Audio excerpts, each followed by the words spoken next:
President of the United States.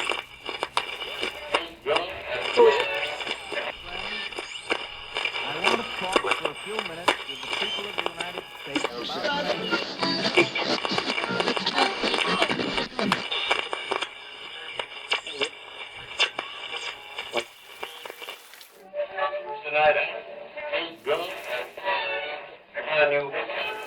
Ladies and gentlemen, the President of the United States.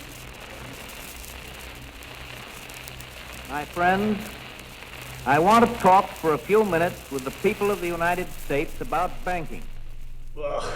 Hey, he's talking to us. We're his friends. And hello, my friends. I'm Ranger Will, and on behalf of the National Park Service and the National Historic Sites here in Hyde Park, New York, welcome back to our Fireside Chat series. President Roosevelt was a master of public speaking. He would take his skill to radio, and through it, one of his greatest successes were the Fireside Chats. President Roosevelt would turn living rooms into classrooms. Distance learning for the Depression era. They were meant to be conversational, as if you were entertaining a talkative family friend rather than the President of the United States. President Roosevelt was able to bypass the press, curtail unfavorable editorials, and speak directly to the American people.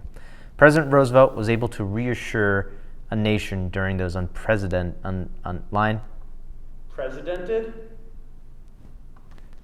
uncertain times.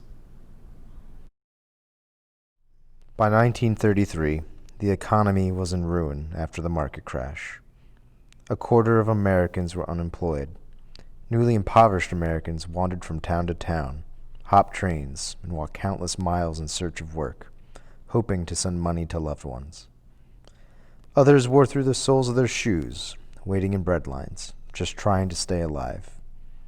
Farms and homes were foreclosed on, and over 4,000 banks had closed their doors in 1933 alone. As the Great Depression wore on, many were wallowing in despair. It was in this atmosphere that Franklin Roosevelt took office. March 12, 1933, 8 days into his presidency, he would give his first Fireside Chat, and it was about the bank crisis. It concludes with, It has been wonderful to me to catch the note of confidence from all over the country.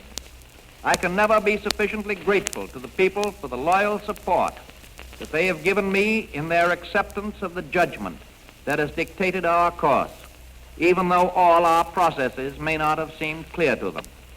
After all, there is an element in the readjustment of our financial system more important than currency, more important than gold, and that is the confidence of the people themselves. Confidence and courage are the essentials of success in carrying out our plan. You people must have faith. You must not be stampeded by rumors or guesses. Let us unite in banishing fear. We have provided the machinery to restore our financial system, and it is up to you to support and make it work.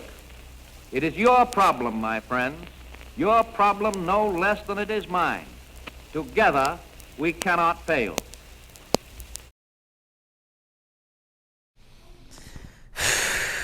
I feel better already.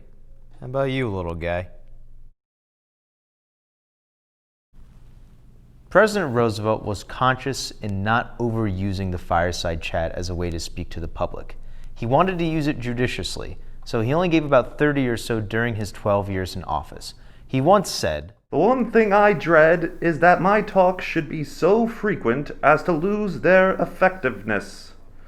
Every time I talk over the air, it means 4 or 5 days of long, overtime work in the preparation of what I say. Actually, I cannot afford to take this time away from more vital things.